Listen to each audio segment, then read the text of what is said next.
Deputy CM Pawan Kalyan గురించి ఏమంటారు? ఎలా ఉంది అతని పరిపాలన? డిప్యూటీ సీఎం గురించి అసలు ఏముంది చెప్పుకోవటానికి? ఏం చేస్తున్నాడు చెప్పు? ఏమన్నా ఉందా? ఇంకా జనాలు రెచ్చగొడుతున్నాడు. మన దేని నిమిత్తం పురుషత్వం మీరందరూ ఏంది కదలకుండా ఉంటారు, అసలు క్రిస్టియన్స్ ముస్లిమ్స్ అప్పుడు ఏదో వచ్చింది సబ్జెక్టు సనాతన ధర్మం. సనాతన ధర్మం.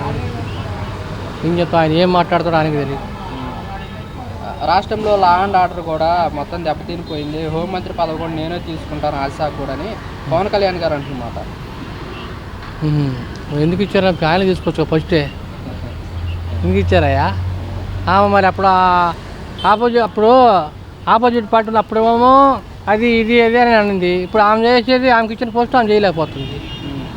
ఇవన్నీ జరిగి కాలేజీలు మొన్న ఇదే ఊరు కైకులూరా, ఏ ఊరు గుడ్లవల్లేరులో ఎంత స్కామ్ జరిగింది. ఏం చేసిందామా? మళ్ళీ తర్వాత ఎన్ని జరిగినాయి ఆడపిల్లలు అత్యాచారాలు ఎన్ని జరిగినాయి? ఏం చేసింది చెప్పు? దాన్ని గవర్నమెంట్ ఆపలేకపోతున్నాయా? జరుగుతూనే ఉన్నాయి. గవర్నమెంట్ దాన్ని ఆపలేకపోతుంది. అత్యాచారాలు ఎన్ని భయంకరంగా జరుగుతున్నాయి. మరి ఎందుకు జరుగుతున్నాయి ఏమో. గవర్నమెంట్ భయం లేదు. దానికి సరైన శిక్ష పెడితే జీవో పాస్ చేస్తే అప్పుడు ఏమైనా మారిపోతుందేమో. అంటే మరి పవన్ కళ్యాణ్ గారు తీసుకుంటే క్రమశిక్షణ ఉంటుంది అంటారా? 100% చెప్పలేము. ఆయనకి మాట్లాడటమే పాపం. ఆయన రాజకీయం ఇంతకుముందు చేయలేదు. సరే, ఎలా ఉందండి కూటమి ప్రభుత్వం వచ్చి 6 నెలలు అవుతుంది, పరిపాలన ఎలా ఉంది? ఏముందయ్యా, ఏం బాగలేదు. ఇస్తామన్నా ఏమి ఇవ్వలేదు. వ్యాపారాలు లేవు ముందు మెయిన్. అంటే ప్రభుత్వం వచ్చిన తర్వాత పెన్షన్ ఇంటికి పంపిస్తున్నాము, అన్న క్యాంటీన్ పెట్టాము, దీపం పథకం ఇచ్చాము. దీపం పథకం ఏంటి? ఏమి ఇచ్చారు? గ్యాస్ బండ్లు 3 గ్యాస్ బండ్లు. ఎవరు ఇచ్చారు? మొన్న ఎవరో అన్నారు డబ్బులు పడలేదంట వాళ్ళకి. గ్యాస్ బండ్ బుక్ చేశారంట, డబ్బులు 2వ రోజు చేస్తామన్నారు, పడలేదంట డబ్బులు. నాకు 2-3 చెప్పారు అన్నమాట, డబ్బులు పడలేదని.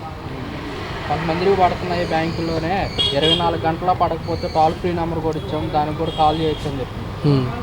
మొన్న వరదలు వచ్చినాయి, అసలు వారంటీలు పెట్టి 50 ఏళ్ళకి ఇస్తే ఎంత బాగుండేది. మీకు డైరెక్ట్గా పడతాయన్నారు. ఈ సచివాలయం తిరిగి తిరిగి కలెక్టర్ ఆఫీస్కి తిరిగి ఎవరి దగ్గర నాకే పడలా. మా షాప్ మొత్తం మునిగిపోయింది దూరిమిల్లార్లో, నాకే పడలేదు. తిరిగి వదిలేశాను. వెరిఫికేషన్ కూడా ఫోన్ చేశారు, వెళ్ళాను, కలిశాను, మాట్లాడాను ఈఆర్ఓ తోటి, అయినా పడలేదు డబ్బులు. వదిలేసుకున్నాం. ఏం చేస్తాం? మా తమ్ముడు ఉన్నాడు పీదర్శిని కాలనీలో, పీకలో నీళ్ళు వచ్చినాయి, ఆడికి పడలా డబ్బులు. పూర్తిగా నీళ్ళకి 25,000, సగం నీళ్ళు. అదే కొంతమందికే పడ్డాయి, కొంతమందికి పడలా. తిరిగి వదిలేశారు. సచివాలయానికి వెళ్తే ఏమంటున్నారు వాళ్ళు? పడతాయి అంటున్నారు. అంతకుమించి 2వ మాట చెప్పరు సచివాలయం వాళ్ళు. మిగతా మనం ఏం అడిగి ఎప్పుడు పడతాయి ఏంటని మాకు తెలియదయ్యా, మమ్మల్ని వెరిఫికేషన్ చేయమన్నారు, అంతవరకు మా పని, అంతవరకు వాళ్ళు మాట్లాడుతున్నారు. ఇదే సిచ్యువేషన్లో వాలంటీర్స్ కనుక ఉంటే ఎలా ఉండేదంట? బ్రహ్మాండంగా ఉండేది. ఇట్లా మిస్ అయ్యేవాళ్ళు కాదు. చక్కగా ఇళ్ళకెళ్ళి వాళ్ళు చెప్పినట్టే ఫైనల్కి 10,000 కింద మునిగిన వాళ్ళు తెలుసుంది. అందరు ఊరన్న తర్వాత అందరూ మునిగింది కదా, దేంట్లో ఇంకా మినాయింపు ఏం లేదు కదా. చక్కగా డబ్బులు అంతే తిరుగుడు తప్పేది, ఎంతో బాగుండేది, అందరికి నచ్చేది ఆ పని అయితే. మరి ఇప్పుడు వాలంటీర్స్ కూడా అసెంబ్లీలో మంత్రి డొల్లా వీరాంజనేయ స్వామి వాళ్ళు వాలంటీర్స్ ఈ అవస్థలోనే లేరు, వాళ్ళని కొనసాగించడానికైనా తీసివేయడానికైనా అని చెప్పేసి వ్యాఖ్యలు చేశారు. మరి వీళ్ళు ముందు ఎందుకు చెప్పారు? ఎలక్షన్ ముందు మేము వాళ్ళు కంటిన్యూ చేస్తాము, 10,000 ఇస్తామని చెప్పేసి సీఎం చెప్పారు మాటగా. మరి ఇలా చేయడం ఎంతవరకు కరెక్ట్ కాదుగా. ఇప్పుడు వాళ్ళు అవసరమైతే వాడుకుంటున్నాడు వాళ్ళని, తర్వాతనేమో ఇలాంటి మాటలు మాట్లాడుతున్నారు. హక్కులు లేవు, అర్హత లేదు, అదేదని. వాళ్ళకి జీతాలు ₹1 లేదు. అది కరెక్ట్ అని చెప్పండి? ఒక సీఎం ఇచ్చిన మాట కదా అది. వాళ్ళకి వచ్చినదే 5,000 జీతం, 10,000 ఇస్తారని ప్రకటించావు, మీరే ప్రకటించారు. అది అమలు చేయాలిగా. ఎంతమంది ఉన్నారు పేదోళ్ళు, ఎంత బాధపడుతున్నారు వాళ్ళు. వాలంటీర్స్ మాకు రాజకీయ రంగులేం పొలవద్దు, గత ప్రభుత్వంలో ప్రజలకు మేము ఎలా సేవలు అందించాము, ఈ ప్రభుత్వంలో గల సేవలను అందిస్తాము, కొనసాగించండి, లేకపోతే మేము ధర్నాలు చేస్తాము అంటున్నారు. మరి కరెక్టే కదా వాళ్ళన్నమాట, వాళ్ళ బాధ వాళ్ళది. డిప్యూటీ సీఎం కూడా పవన్ కళ్యాణ్ గురించి ఏమంటారు? వాలంటీర్స్ని అతను కూడా కొనసాగిస్తారని చెప్పారు. అవును, చెప్పిన మాట వాస్తవమే. చెప్పారు కానీ చేయలేదు.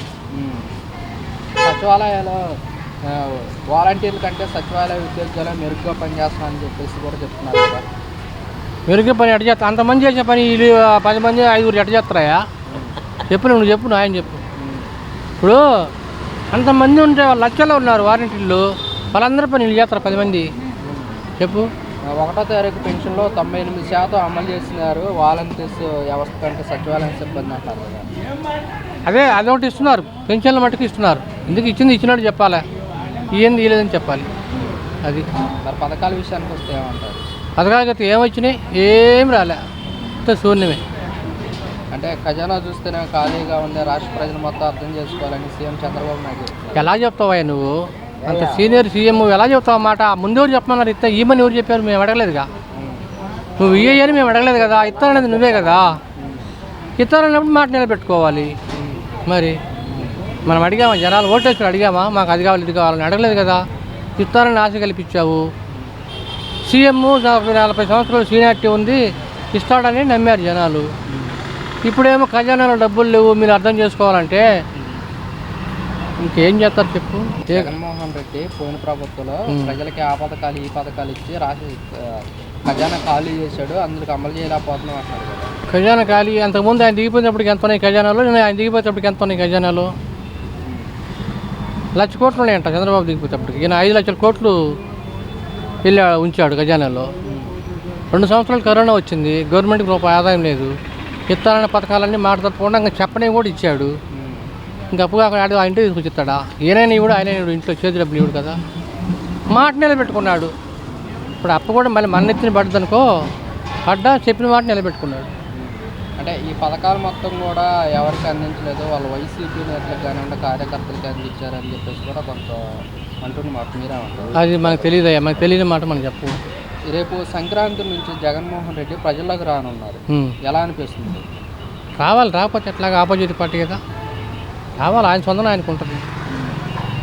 వైఎస్ఆర్ కాంగ్రెస్ పార్టీ 2019లో 151 సీట్లు వచ్చాయి, ఇప్పుడు 11 సీట్లకే పరిమితం అయిపోయిందంటే మీరు ఏం చెప్తారు? దాని గురించి మనం మాట్లాడదు, మోసం అని అందరికీ తెలిసిపోయింది, ఏం చెప్తాము. అంటే ప్రజల్లోకి వచ్చి కేడర్కి దగ్గరగా ఉండాలి అని చెప్పేసి జగన్మోహన్ రెడ్డి గారు అంటున్నమాట. ఇప్పుడు దీంతో వైఎస్ఆర్ కాంగ్రెస్ పార్టీ పుంజుకునే అవకాశం ఉంటుందంటారా? తప్పకుండా ఉంటుంది. ఎందుకంటే జనాలకి ఇచ్చిన మాట మీద నిలబడ్డాడు కాబట్టి. అంతే, ఆయన మా చుట్టం కాదు, ఈయన మా చుట్టం కాదు, మన పని మనం చేసుకోవాల్సింది కాబట్టి ఇచ్చిన మాట నిలబెట్టుకున్నాడు. అంటే ఎలా ఉండబోతుంది అంటారు? ఇప్పుడు వైసీపీ నుంచి కూడా కొంతమంది కార్యకర్తలు కానివ్వండి అలాగే నాయకులు కూడా రాజీనామా చేసి వేరే పార్టీకి వెళ్తున్నారు. మరి వైఎస్ఆర్ కాంగ్రెస్ పార్టీకి బలం తగ్గే అవకాశం ఉంటుంది కదా. ఇవన్నీ మామూలే కదయ్యా, ఇవాళ కొత్త కాదుగా, ఎప్పుడైనా జరుగుతుంది కదా. ఇది దీంట్లో నుంచి దాంట్లో పోవడం, దాంట్లో నుంచి దీంట్లోకి రావటం ఏంటి, ₹7 వెళ్ళిపోతూ ఉంటారు వాళ్ళు. అది ఇప్పుడు మనం ఉన్నాము, ఎవరు అభిమానం ఉంటే వాళ్ళకి వేస్తాం ఓటు. వాళ్ళు అట్లా కాదుగా. ఈ పార్టీ ఉన్నప్పుడు వాళ్ళందరినీ అది చేసాడు ఇది చేసాడు అన్ని రకాలుగా మాట్లాడతారు, మళ్ళీ ఆయన దగ్గరికి పోతారు. రాజకీయ నాయకులు ఏదైనా చేస్తారు.